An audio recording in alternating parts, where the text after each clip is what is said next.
A PEC da vingança, então, nós registramos ontem o resultado, ela não passou. Eu comentei com o Diego aqui no final da noite, no nosso programete aqui de plantão. Quem não viu, né, a gente voltou para cá e gravamos um programa, um plantão, rapidamente ali, com análise urgente daquilo que havia acontecido. Bom, o Lira saiu da votação, né, com a cara de tacho dele, foi cercado pela imprensa, e aí disse o seguinte: não, o jogo só termina quando acaba. Solta o VT, Freitas, por favor. O plenário vota, né? Nós temos que obedecer o resultado com relação a isso. Eu não penso em vitória nem derrota, eu acho que todo poder merece ter o seu código de ética, todo poder merece ter imparcialidade nos julgamentos, todos os excessos têm que ser diminuídos. Nós temos um texto principal, temos possibilidades regimentais, vamos analisar o que mudou em 3 votações para fazer uma análise política, né? O jogo só termina quando acaba.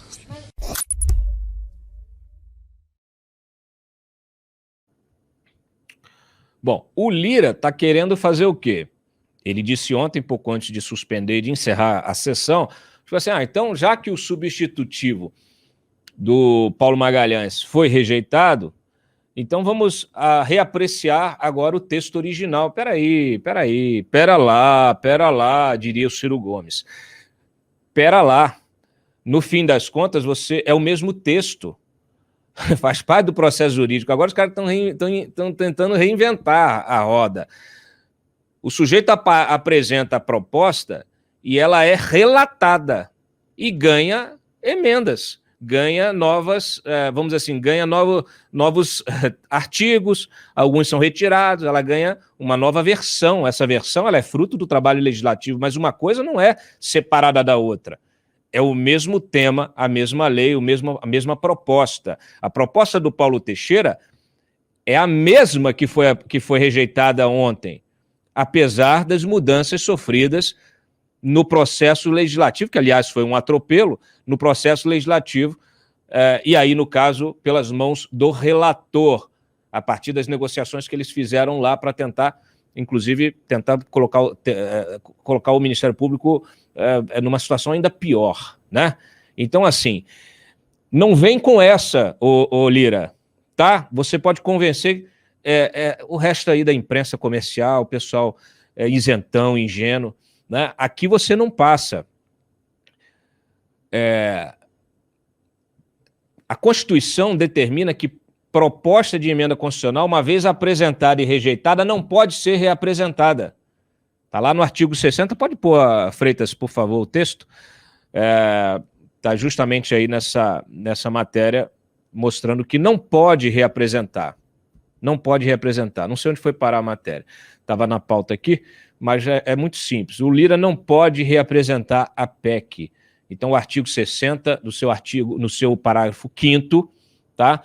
Ele estabelece que você não pode reapresentar a proposta de emenda constitucional na mesma sessão legislativa, que nesse caso, no caput do artigo 57, prevê que a sessão legislativa, estabelece que a sessão legislativa é o ano legislativo. Então, neste ano legislativo, que termina em janeiro e começa em fevereiro novo, não pode reapresentar. Se quiser reapresentar em fevereiro e tentar de novo, tudo bem. Tenta dessa vez fazer direitinho, né? Fazer pelo rito normal, botar na comissão de ética, etc. Porque senão vai levar também bordoada novamente. Ontem, depois que ele perdeu, tá aí a matéria. Estava falando de cabeça aqui, mas tá aí, ó. O artigo 60, parágrafo 5º da Carta Magna diz que, abre aspas, matéria constante de proposta de emenda rejeitada ou havida por prejudicada não pode ser objeto de nova proposta de emenda da sessão legislativa. Entende-se por sessão legislativa o período de um ano legislativo, conforme o caput do artigo 57 da Constituição. Na prática, a Câmara só poderá voltar a analisar o tema em 2022. Essa delimitação temporal, é bom que se entenda, ela busca o quê? Preservar a autoridade da decisão parlamentar, tomar em plenário e também apostar aí no amadurecimento de uma alteração legislativa pretendida. Neste caso, é preciso amadurecer o debate. Qual é o grande problema hoje? É justamente você não permitir que o debate, que o rito legislativo seja seguido e que você permita o amadurecimento das propostas. É para isso que serve o Congresso, Lira. É para isso que serve a Câmara dos Deputados. É para isso que você tem 513 deputados. É para isso que você tem uma infinidade de comissões. É para isso que você cria uma comissão especial para analisar uma proposta especial como essa de emenda constitucional. Quer aprovar lei na marra, cria o seu próprio país, o seu próprio Congresso. Aqui não vai. Aqui não vai. Inclusive é o seguinte, ontem eu expliquei, para quem não viu, põe, Freitas, por favor, o artigo que eu publiquei, mostrando o seguinte, que esta PEC da vingança não atinge apenas o Ministério Público, não. Ela atinge o Legislativo. Se você puder botar aí na tela, tá? Achou aí, não?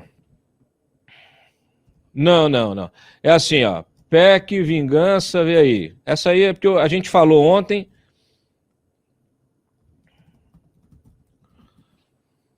Eu me lembrei agora que eu escrevi esse artigo ontem. Bota aí que vale a pena. Ó, PEC da vingança também é um ataque ao Legislativo. Ótimo, maravilha. Então aqui, ó. Pode baixar um pouquinho? Vamos ler junto? Esse ar-condicionado tá bem em cima de mim aqui. Tá acabando com a minha garganta. A PEC da vingança, que foi rejeitada, né, havia pouco ali no plenário, não é apenas um ataque ao Ministério Público, mas ao próprio Legislativo. O Arthur Lira, que é apelidado nos bastidores de Rei Arthur, instituiu o atropelo e o engano como rito legislativo, aproveitando-se das condições especiais de trabalho criadas por causa da pandemia. O texto da PEC 05 seguiu essa dinâmica, nem sequer foi debatido em comissão especial, ganhou uma dezena de versões que circularam entre deputados acompanhadas de declarações mentirosas sobre acordos com o MP que nunca existiram. Numa das tentativas de votar o texto, o Arthur Lira chegou a dizer em plenário, isso deveria provocar isso é quebra de decoro, deveria provocar um processinho no Conselho de Ética, mas o pessoal esqueceu, né? Mas vamos lá. Chegou a dizer em plenário que a PEC atendia as demandas de entidades, de promotores e procuradores, sendo que ele foi desmentido logo em seguida em comunicados e vídeos gravados pelos próprios procuradores e representantes dessas entidades. Ao tratorar o debate, como alguns parlamentares costumam dizer, Lira vende um capital político que não tem que vende um capital político que não tem. Tá errado aí. Que tem, né? Que ele está vendendo a donos de interesses escusos e ideias antidemocráticas. Ficou truncado aí. Ao tomar, eu que estou cansado, que não estou lendo direito. Ele vende um capital político que não tem aos donos de interesses escusos e ideias antidemocráticas. Perdão, quinta-feira a gente já está aqui de final. Ao tomar a palavra de seus colegas, obliterando o debate, o presidente da Câmara crê que seu mandato tem valor distinto dos outros 512 deputados. Ele se acha superior, ele acha que é mais bonitinho, que o mandato dele é VIP. Para não dizer que matérias aprovadas na Câmara, sem o amadurecimento legislativo necessário, que eu acabei de dizer, acabam morrendo no Senado, como ocorreu com a reforma do IR e dos dividendos. E isso é um puro desserviço. Olha o enrosco que você tem agora em função disso. Os caras aceleram, atropelam, maquiam, eles enganam, aprovam uma proposta que depois é derrubada, engavetada no Senado, e você tem uma consequência econômica nefasta. A rejeição da PEC devia ser um estopim de um motim contra o Reinaldo de Arthur. Infelizmente. Vamos ver o que vai acontecer, porque o Arthur, desde ontem, o Rei Arthur, desde ontem, o último Rei Arthur que eu conheço foi preso, né? Não estou falando do Rei Arthur lá das Cruzadas, não, estou falando do Rei Arthur que foi preso lá né, pela Lava Jato no Rio de Janeiro. Então, assim, cuidado, tá, com essa autoavaliação aí de si mesmo, achar que tem muito poder. Ele desde ontem, o Arthur Lira desde ontem, está fazendo o quê? Um caça às bruxas, saber quem o traiu. O Diego Amorim trouxe uma matéria exclusiva aqui mostrando quem são os 82 deputados que estão na mira do Arthur Lira. Puder botar na tela aí, Freitas. Mostra justamente a lista desses parlamentares. Pode baixar. Baixa logo aí para mostrar. Isso, baixa. Isso, aí bota lá. Tem lá, ele fez a lista aí, ó, com todos os deputados. Deputados que votaram contra o adiamento da discussão e que depois votaram contra a própria PEC, né? Então, assim, obrigado. Votaram contra o adiamento da discussão e contra a própria PEC. Então, assim, de fato, é uma situação que o sujeito estava ali pressionado, mas em cima da hora ele entendeu, talvez, a importância de impedir que essa matéria fosse adiante. Porque muita gente nessa discussão ficou achando que a gente estava falando de tem que proteger o Ministério Público por causa do combate à corrupção, por causa da Lava Jato. Não, gente, não se trata só de combate à corrupção. O alcance do Ministério Público, a função social, a função institucional do Ministério Público é muito maior do que o combate à corrupção, que é uma das suas principais funções, mas é muito maior. Ela se dá na proteção do patrimônio, na proteção dos direitos coletivos, na proteção do meio ambiente. Eu acho graça, quer dizer, acho graça não, eu acho irônico que essa turma da esquerda petista, lulista, PCdoB também, os comunistas, todo mundo foi para cima apoiar a PEC da vingança, foi para cima do Ministério Público. E depois vem reclamar, porque o Bolsonaro está devastando a Amazônia, está acabando com o Pantanal. Quem você acha, seu deputado de meia tigela, quem você acha que vai defender o seu direito ou o direito coletivo? Quem vai defender o meio ambiente que está sendo destruído por essa gente ambiciosa e maluca? Quem você acha? É o Ministério Público, seu imbecil. Então, assim, você pode enganar o seu eleitor, mas se o seu eleitor vier aqui no Papo Antagonista e ler as nossas reportagens no Antagonista, vai saber que você está mentindo, que você não quer defender nada, que o teu interesse é pessoal. A obsessão dos lulistas com essa história de Lava Jato é tamanha que eles não querem saber. Eu vi, a gente até recuperou aqui, no Twitter ontem, desde ontem, eles sentaram as críticas no PSOL, que o PSOL acabou votando contra a PEC da vingança, apesar do discurso lá da líder do PSOL que a gente reproduziu aqui, o discurso dela contra Moros, contra Dallagnóis, mas o PSOL acabou votando a bancada inteira contra a PEC da vingança. Quais são os motivos, Cláudio? Bom, eles têm os motivos. Eles alegam que na conformação aí da PEC faltou a representante da sociedade. Olha lá, eles botaram aqui, ó. Pode baixar mais um pouquinho?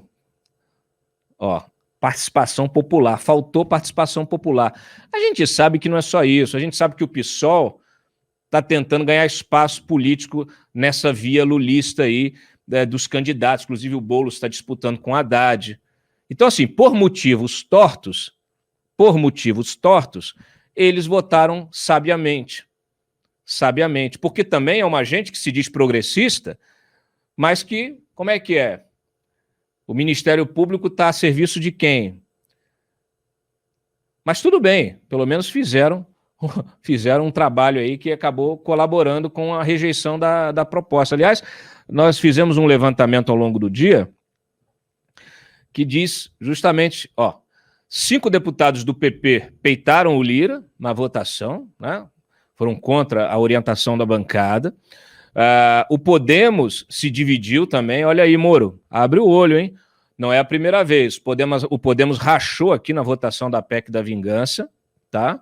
Pode até baixar, essa é boa, baixa um pouquinho, vou mostrar quem do Podemos votou a favor, quem votou contra. Ó, votaram a favor da PEC Bacelar, Igor Timo, José Nelto, Josivaldo, Ricardo Teobaldo. Então você, eleitor da Bahia, de Minas, do Goiás, do Maranhão e de Pernambuco, já anote o nome desses personagens para você não renovar o mandato deles em 2022.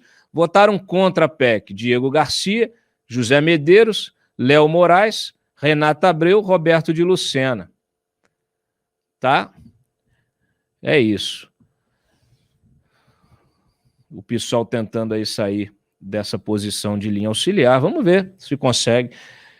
Eu já falei aqui, eu acho o seguinte, tem que existir, como eu não acredito nessas discussões ideológicas quando vai para o chão da fábrica ali do Congresso, porque eu sei o que interessa a essa gente, e é poder político e dinheiro, eu não me deixo levar por essas discussões de internet aí, ou as discussões acadêmicas ideológicas em torno das legendas, né? Mas assim, no fim das contas, você tem uma situação em que essa esquerda brasileira se submete ao Lula, se submete ao ex-presidiário, e deveria começar a entender o dano que isso tem, porque você não permite que surja, o Lula não permite que surja uma outra liderança no campo da esquerda. Até o Ciro Gomes está sendo atacado, aí, arrebentado por eles, porque eles não deixam surgir. Eles foram incapazes de apoiar o Ciro Gomes contra o Bolsonaro. Então, assim, do ponto de vista pragmático da política, nem isso acontece. Então, assim, nem as ideias, as possíveis ideias que possam surgir desse campo ideológico, elas são admitidas pelo Lula. Então, você me diz se tem diferença do Lula para o Bolsonaro, se tem diferença em termos de exercício do poder, de exercício da autoridade, no sentido de não permitir que o seu poder seja de alguma maneira ameaçado. O que o Bolsonaro fez? Foi eleito com apoio da direita liberal, foi eleito com apoio de parte do centro, foi eleito com apoio dos movimentos civis aí, MBL, vem para a rua, etc. Quando chegou no poder, rompeu com todo mundo, transformou todo mundo em inimigo para poder governar sozinho. Acabou ficando na mão do Centrão, caiu na mão do Centrão, se esse já não era o objetivo inicial. E o Centrão está na mão de quem? O que vocês acham que vai acontecer em 2022? Então é o seguinte, esse é o jogo bruto. Você quer olhar o cenário? Você tem que entender o jogo completo. Agora, não se deixa levar por essas conversas aí. É tudo conversa fiada. E eu acho ótimo que o PSOL se levante contra o PT, né? Por quê? Porque vocês estão submetidos aí, vocês estão na senzala, né? Enquanto o PT é a Casa Grande também, no campo da esquerda, né? E vocês são submetidos, subjugados. Vocês não compreendem, ou agora estão começando a compreender, o que é essa liderança nefasta do Lula no campo da esquerda, ao impedir que surja qualquer outra liderança, qualquer nome. Botou a cabecinha, o Lula manda cortar.